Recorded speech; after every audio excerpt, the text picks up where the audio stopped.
आज की इस वीडियो में हम पढ़ेंगे भारतीय संविधान से संबंधित महत्वपूर्ण प्रश्न, जिसमें मैंने 30 क्वेश्चंस लिए हैं जो सभी परीक्षाओं के लिए इम्पोर्टेंट है। और इस वीडियो को जो पीडीएफ लिंक है वो आपको डिस्क्रिप्शन बॉक्स में मिल जाएगा। और आज के जो हमारे क्वेश्चंस हैं वो वन लाइनर क्वेश्चंस हैं। तो वीडियो को हम शुरू करते हैं। Let's start the video. तो क्वेश्चंस को शुरू करते हैं। क्वेश्चन नंबर 1, राष्ट्रीय गीत वंदे मातरम को गाने का समय कितना है?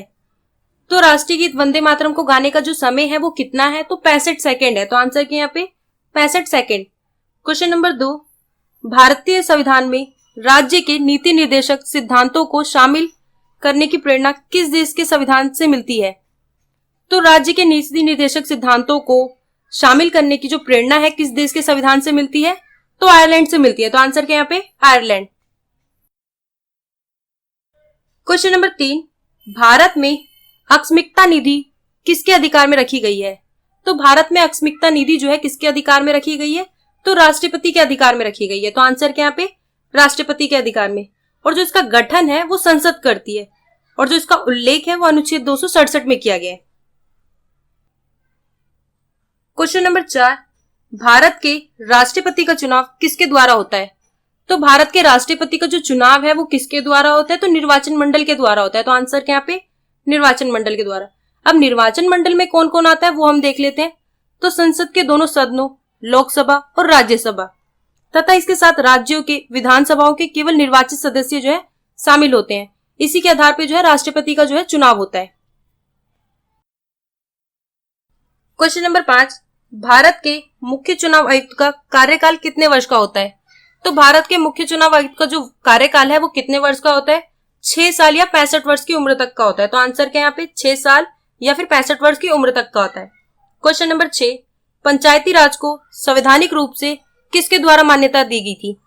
तो पंचायती राज को संवैधानिक रूप से किसके द्वारा जो है मान्यता दी गई थी? तो पंडित जवाहरलाल नेहरू द्वारा दी गई थी। तो आंसर के यहाँ पे पंडित जवाहरलाल नेहरू द्वारा। भारत में प्राचीन काल से ही पंचायती राज व्यवस्था अस्तित्व में रही है। तो भारत में काफी टाइम से जो है प्राचीन टाइम से जो है पंचायती राज व्यवस्था अस्तित्व में रही है, लेकिन 2 अक्टूबर 1959 में इसको संवैधानिक रूप से जो है मान्यता मिल गई थी। किसके द्वारा? पंडित जवाहरलाल नेहरू द्वारा। क्वेश्चन नंबर 7, वर्तमान में राज्यसभा के सदस्यों की संख्या कितनी है? तो वर्तमान में राज्यसभा के सदस्यों की जो संख्या है वो कुल कितनी है? तो 245 है। तो आंसर के यहाँ पे 245। क्वेश्चन नंबर 8, भारतीय संविधान अधिनियम में पहला संशोधन कब किया गया था? तो भारतीय संविधान अधिनियम में पहला संशोधन जो है कब किया गया था? तो वर्ष 1951 में किया गया था। तो आंसर के यहाँ पे वर्ष 1951 में। क्वेश्चन नंबर 9, राज्यसभा के सदस्यों को कैसे चुना जाता है? तो राज्यसभा के जो सदस्यों को है कैसे चुना जाता है? तो राज्य के विधानसभा के निर्वाचित सदस्यों द्वारा जो है राज्यसभा के सदस्यों को चुना जाता है। तो आंसर के यहाँ पे राज्य के विधानसभा के निर्वाचित सदस्यों द्वारा।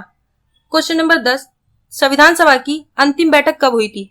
तो संविधान सभा की जो अंतिम बैठक है वो कब हुई थी? तो 24 जनवरी 1950 को हुई थी। तो आंसर क्या पे 24 जनवरी 1950। और इसी दिन डॉक्टर राजेंद्र प्रसाद को भारत का प्रथम राष्ट्रपति जो है चुना गया था। और 26 जनवरी को जो है संविधान लागू कर दिया गया था, जिसे जो है गणतंत्र दिवस के रूप में जो है मनाया जाता है।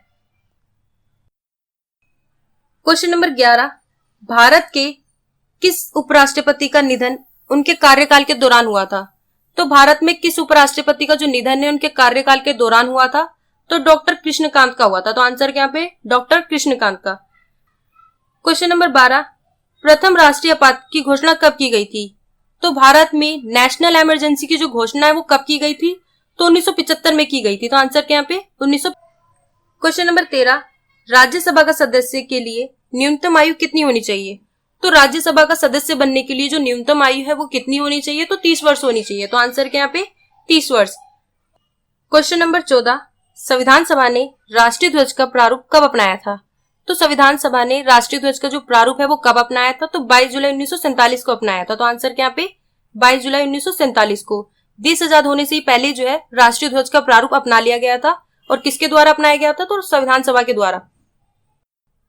क्वेश्चन नंबर 15, भारत के संविधान के किस प्रावधान को संविधान की आत्मा कहा जाता है?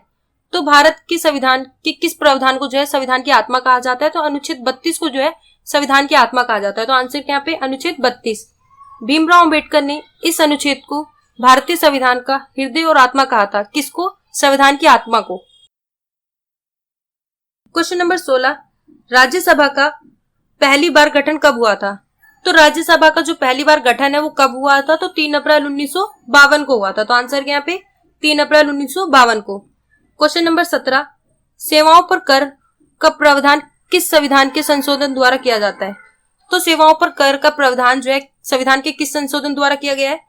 तो 88वें संविधान संशोधन द्वारा किया गया है। तो आंसर क्या यहाँ पे 88वें संविधान संशोधन द्वारा। क्वेश्चन नंबर 18, संविधान के किस भाग में नागरिकता से संबंधित प्रावधानों का वर्णन किया गया है? तो संविधान के किस भाग में नागरिकता से संबंधित प्रावधानों का जो है वर्णन किया गया है? तो भाग 2 में किया गया है। तो आंसर क्या पे भाग 2। क्वेश्चन नंबर 19, भारतीय संविधान का निर्माण करने वाली संविधान सभा का गठन कब किया गया था?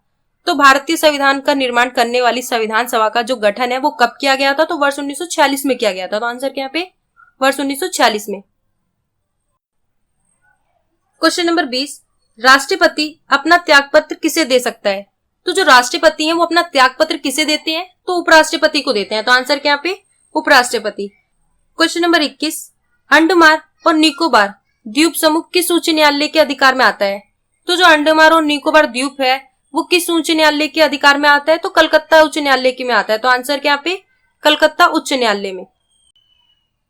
क्वेश्चन नंबर 22, स्वतंत्रता के बाद सर्वप्रथम किस राज्य का गठन किया गया था? तो स्वतंत्रता के बाद सर्वप्रथम जो है किस राज्य का गठन किया गया था? तो आंध्र प्रदेश का किया गया था। तो आंसर क्या पे आंध्र प्रदेश का। और कब किया गया था? 1953 में किया गया था। क्वेश्चन नंबर 23, संविधान सभा की परामर्श समिति के अध्यक्ष कौन थे?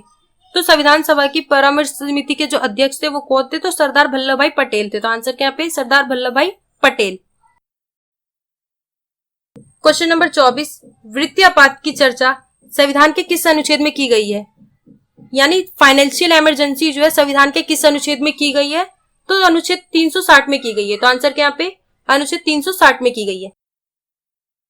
क्वेश्चन नंबर 25, भारत के उच्चतम न्यायालय में कुल कितने न्यायाधीश होते हैं? तो भारत के उच्चतम न्यायालय में कुल कितने न्यायाधीश होते हैं? तो 34 न्यायाधीश होते हैं। आंसर क्या यहाँ पे 34 न्यायाधीश। उच्चतम न्यायालय यानी सुप्रीम कोर्ट। क्वेश्चन नंबर 26, उच्चतम न्यायालय की स्थापना सबसे पहले कहाँ की गई थी? तो उच्चतम न्यायालय की जो स्थापना है सबसे पहले जो है कहां पर की गई थी? तो कलकत्ता में की गई थी। आंसर क्या पे कलकत्ता में। क्वेश्चन नंबर 27, भारतीय संविधान में गणतंत्र की अवधारणा कहां से ली गई है? तो भारतीय संविधान में गणतंत्र की जो अवधारणा है वो कहां से ली गई है? तो फ्रांस से ली गई है। तो आंसर क्या पे फ्रांस से। क्वेश्चन नंबर 28, उच्च न्यायालयों के न्यायाधीशों की पेंशन किस निधि से दी जाती है? तो उच्च न्यायालयों के न्यायाधीशों की जो पेंशन है वो किस निधि से दी जाती है? तो भारत की संचित निधि से दी जाती है। तो आंसर क्या पे भारत की संचित निधि से। क्वेश्चन नंबर 29, संविधान के किस अनुच्छेद के तहत संघ लोक सेवा आयोग के गठन का प्रावधान है? तो संविधान के किस अनुच्छेद के तहत जो है संघ लोक सेवा यानी यूपीएससी के गठन का प्रावधान है? तो अनुच्छेद 315 क के अनुसार है। तो आंसर क्या पे अनुच्छेद 315 क। क्वेश्चन नंबर 30, राष्ट्रपति पर महाभियोग किस आधार पर लगाया जा सकता है? तो राष्ट्रपति पर जो महाभियोग है वो किस प्रकार लगाया जाता है? तो संविधान के उल्लंघन के आधार पर लगाया जाता है। तो आंसर क्या यहाँ पे संविधान के उल्लंघन।